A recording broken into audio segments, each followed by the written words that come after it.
Hey everyone, and welcome back to the Warcraft News. It's been another incredible week. Thanks to the new team, we've almost managed to release 10 videos a week across both channels and progress on the complete history. That's crazy. How many videos do I do per week?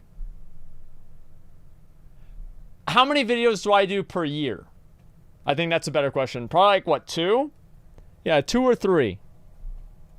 Maybe. Of World of Warcraft is going incredibly. Yeah. We've got a great show for you today. We've got lore, we've got gameplay, future patches, and some classic stuff. And a massive thank you to everybody over on Patreon, where we're currently doing Druid Month. $25 shipping included. It supports our team. You'll get gorgeous art in return. And also, we are still hiring a video editor. Check out the job application in the link below. Okay, let's get into the narrative. So, Blizzard have released the 8.2.5 patch notes, indicating that it will release quite soon indeed. Now, as a part of this, they've confirmed something fairly interesting. Here's the quote. The war campaign concludes. Tensions continue to rise between Saurfang, Anduin, and the Banshee Queen Sylvanas discover the fate of the Horde and Alliance in the final chapter of the war campaign. Great. Now, this is a decently important confirmation, one that's led many people to wonder if 8.2.5 will be the final patch of BFA.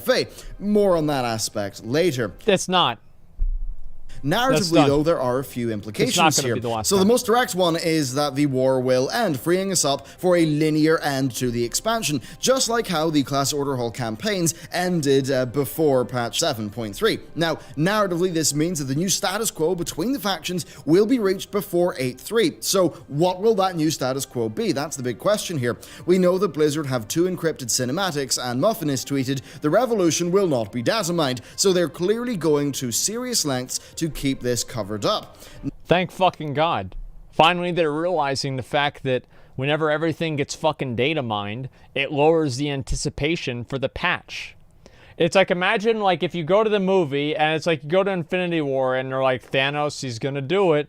And they're like, okay. Like, I mean, it's gonna lower the anticipation.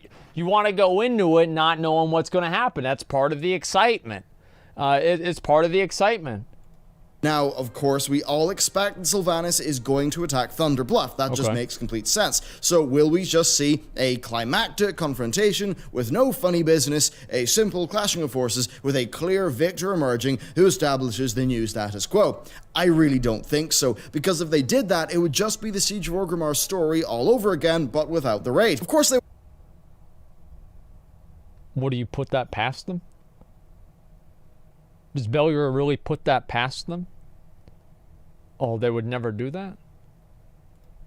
Won't do that. Sylvanas is, as we know, a 7-head, big-brain, galaxy-mind genius. She's the undead love child of Einstein and Machiavelli. So think about it, right? Right, of course. Both sides lost so many troops in Nazjatar. However, she lost loads of troops in her defeat at Zuldazar. A number of her forces have also declared themselves for the rebels, and we know that Lorthamar, Thalisra, and a bunch of other Horde-related figures are pretty much pledged to the rebels at this stage. So, in losing the Tauren, Sylvanas has also lost what I'm sure is her bread basket. Maybe the undead don't need to eat that much, but I'm sure the orcs do, as well as a lot of raw manpower. So that begs the question, is she, with depleted resources, lost territory, a battered army, is she really going to assault a heavily defended and defensible enemy position?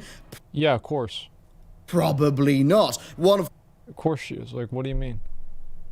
Like, duh. Like, if she didn't do that, then you wouldn't have the raid. Like, since when has food been an issue in WoW? They don't give a fuck about that. Like, that's the only reason the orcs came over to Azeroth, because they ran out of food. But besides that, they never gave a shit about that kind of stuff. They never cared. Of course, it is defended by much of, the people who used to be in the Horde and many of the Alliance. Clearly, no, that would be a silly plan, like, doing a cavalry action at night or placing your catapults outside your fortress. It would be really, really dumb. There's one thing that we know about Sylvanas and how she's been written thus far, is that she always does try to fight her battles asymmetrically, using the opponent's strengths against them, such as in Lordaeron, where she pretty much knew she was going to lose, so she committed herself to making the Alliance's victory a Pyrrhic one. You see, the Alliance are, when they think they have the advantage, remarkably stupid. That's basically how Blizzard tend to write them. So here's what I think will happen. The Alliance will commit much of their forces to Thunderbluff. I think Sylvanas will siege Thunderbluff and just use that to tie down their forces. I think she will then attempt to defeat her enemy in detail, because they will have lost maneuverability with so many of their boys stuck up in Thunderbluff. And with the body of their forces in Thunderbluff, well, there just won't be much that the Alliance will be able to do, to react to her. As defensible a location as it is, they would be trapped up there without supplies, all while the sieging Horde army could live off the land of Mulgore. So, knowing this, I think Sylvanas will do that and then attack Stormwind. Now, as I covered in the Shadowlands leak, which of course, maybe is fake, probably is fake. Now, I don't know about you guys, but like if I ever go to Stormwind, there's a lot of guards there too. I mean, there's like a lot of guards at Stormwind. Like there's like a whole fucking army there. Like Stormwind, like what do you mean like, because Thunderbluff is unguarded? Like there's nobody at Thunderbluff. There's some old fucking shamans, a few cows, and like one guard that's like, better not come over here, I'll get you. I'll get you. There's nothing going on over at Thunderbluff at all. This had been set up, though, before BFA launched, in the Before the Storm novel, where it makes very clear that Sylvanas has her eyes on Stormwind. Plus, that massive goblin cannon that is literally pointed at Stormwind right now? Well, Blizzard said it would be fired during this expansion. Alex the WoW dev also said that looking back upon what Garrosh wrought upon the world, Sylvanas would think it rather quaint. So will patch 8.2.5 be her attempt to destroy Stormwind and raise its inhabitants? I mean, given that Before the Storm passage, which literally says she wants to do that to Stormwind, pretty much, it seems rather likely. So how could this end? What could actually happen? Well, I think that depends on what Blizzard mean when they say that this patch is going to show us the fate of the Alliance and the Horde. If that's it, then this patch would be establishing the new status quo moving forward, and if that's the case, I think it's abundantly clear that Sylvanas cannot prevail. Long term, I think they will want Saurfang, Bane, and Thrall's Rebellion to prevail and be the new Horde status quo. I think that will basically just work for players. So that's gonna make everybody happy. The orcs and the Tauren, and like nobody likes the undead anyway. I mean, let's be real. Like really, nobody likes the undead. All right, they're just obnoxious and stupid, and they have no place in the Horde. If that's to happen, then where will it leave Sylvanas and the Alliance? Well, I think Sylvanas will deal a massive blow to the Alliance. Perhaps she'll drive them to the brink, nearly destroying Storm. Maybe it doesn't make any sense. Maybe Kalia could then be involved with that. I imagine that the Alliance will ultimately prevail, though, but that it will not be clean. I think Sylvanas will cash in her pact with Helgen. I mean, yes, that wasn't the Shadowlands League, but also, like, it is one of the hanging plot lines with Sylvanas, so it does make a lot of sense. There's a million other hanging plot lines that don't go anywhere, though. Will then be a non-factional line, sort of neutral character in the future. The Alliance, I think, will end the expansion being a bit fractured, or at least with the seeds of that planted. But that's the way it should be, right? I think the Night Elves should go off and do their own fucking thing.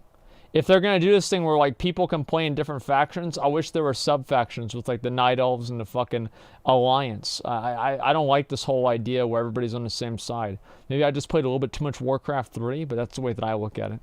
Have said that while the Horde has been split during BFA and the Alliance is united, that will change over time. So I think whatever way the Alliance wins, it's pretty clear that one of its constituent factions will lose. Now, if we're to believe that Shadowlands leak, then some of what I talked about here would actually be an 8.3 rate. If we discard that, then something similar could happen within the scope of 8.2.5, leading us into an 8.3, that if we're to take what Ian said, at face value about the 8.2 cinematic, that would just have us fighting his author. Or something like that. There's no way they're not going to have... It's obvious that they're going to fucking do... It's obvious they're going to do 8.3. Like, I cannot imagine Blizzard ending the expansion on 8.25. Like, if they do that, people are going to fucking riot. They're going to be so angry.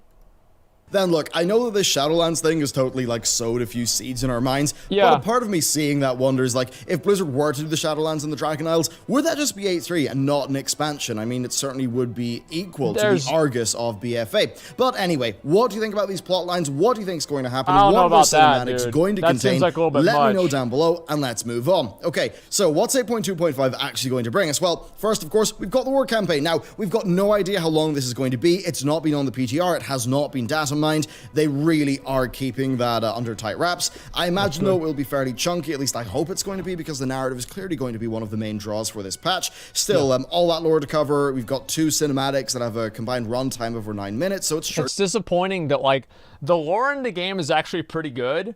It's just that it's really hard for anybody to appreciate it, because they never really, like, you're not forced into reading the lore. Like, if they want to make the lore better, they want to make people appreciate it more, take the quest helper trackers off of the fucking lore quests and just have players figure it out themselves. And that'll get them to read the quests. If they read the quests, then they'll be able to appreciate it and know it more. That's why there's a lot more of you guys that know why Van Cleef is, you know, maybe the good guy versus Sylvanas is maybe the good guy. That's the difference, is because you had to read the quests about Van Cleef and you don't give a fuck about Sylvanas because you don't have to read the quests about her. Questy? Well, yeah, I mean, of course, sometimes, you know, people are going to use Questy, but a lot of people don't. To be pretty darn large. Next, though, we do have the Magni storyline continuing. Now, this involves Rathian, and it was shown off to testers on the PTR, so there'll really be no surprises there. Now, interestingly, the patch notes also do mention many new stories and adventures are now available across Azeroth.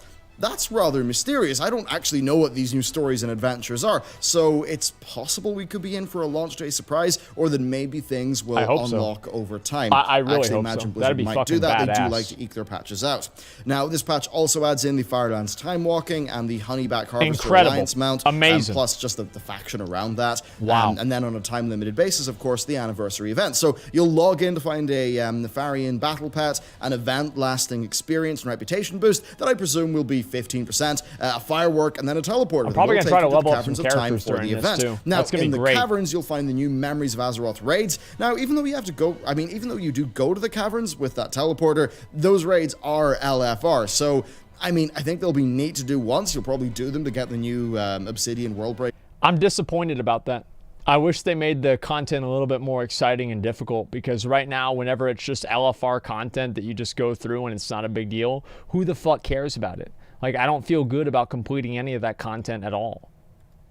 Mount, but I mean, I doubt they're really going to be reliving the experience because they are. Yeah, it doesn't feel good to complete it. Like, who gives a shit? Offered a more difficult pre-made version. Then on top of that, we've got the Alterac Valley event. So, and this aims to basically Alterac Valley of the oldie. initial version of AV into the modern game. Now, if you'd like to learn more about that, then be sure to watch the 5th episode of our complete history of World of Warcraft series. This Saturday's episode is going to cover the original AV, and believe me, it's really cool. So, yeah, that'll be fun.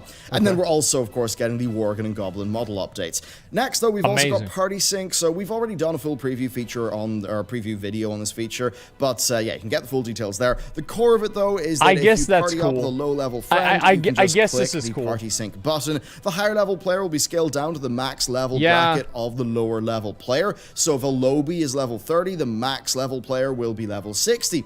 Of course, though, if a level 60 goes to Westfall and attacks Westfall mobs, they will scale so that you have a reasonable combat experience, and the level 60 character isn't just plowing through everything. We actually found that my max level bracket character was a little bit weaker than the lowbie it was helping in the Northrend bracket when we tested it. Anyway, the core of this is that you can level up with your friends, something that is aided by the quest. You know what I think is going to be really fucking funny?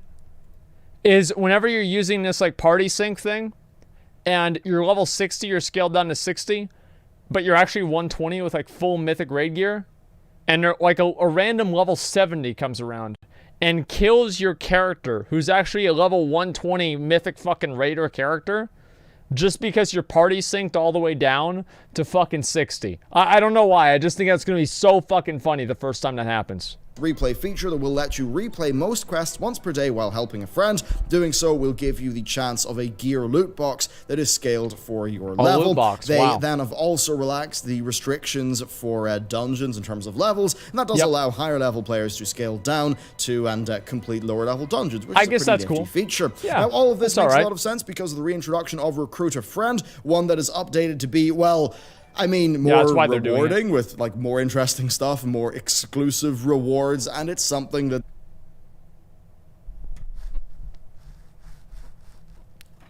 more profitable.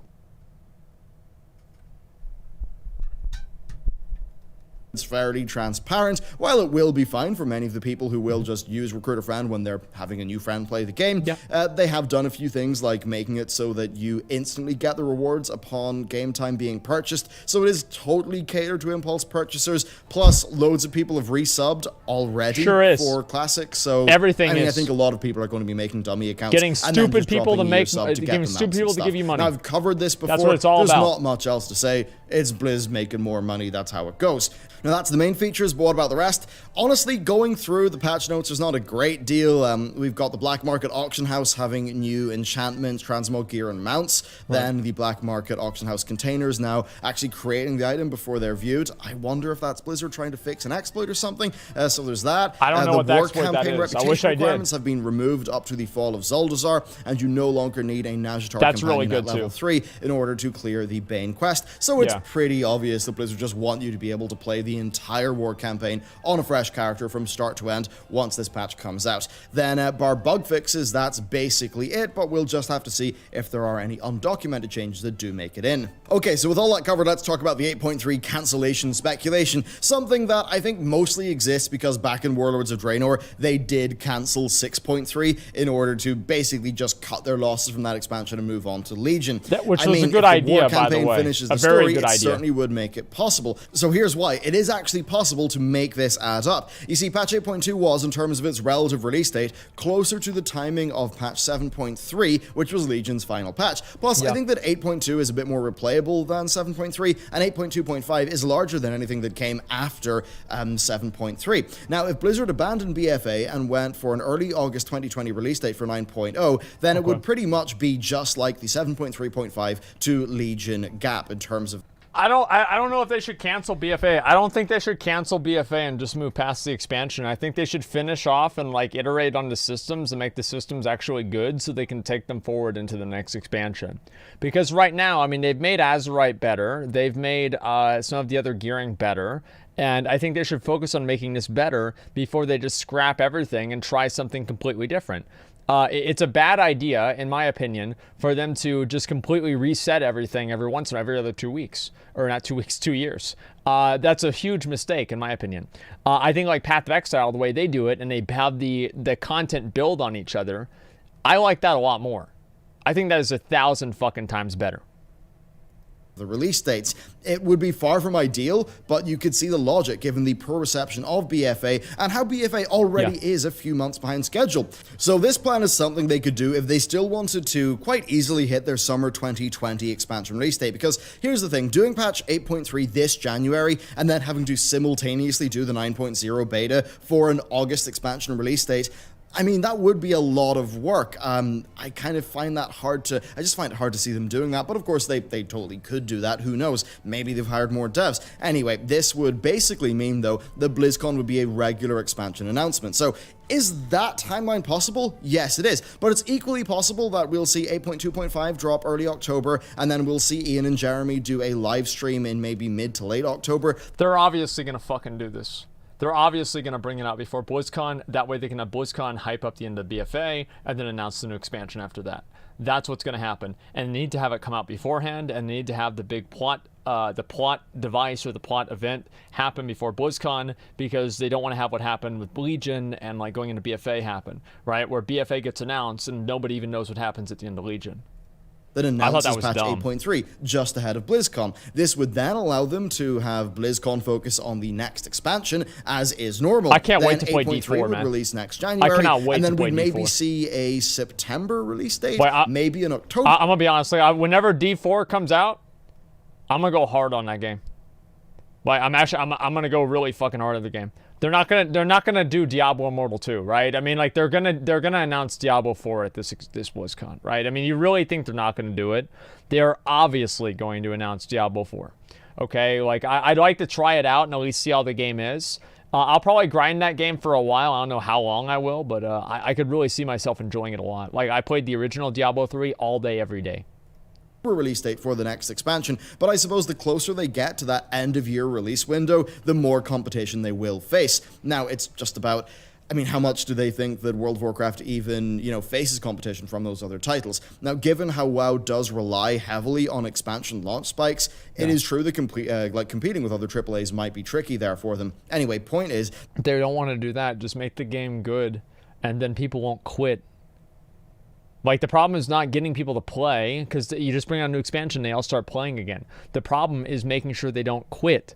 Don't let them quit the game. Like, figure out a way to motivate them to not to want to ruin their life. Don't let them fucking quit.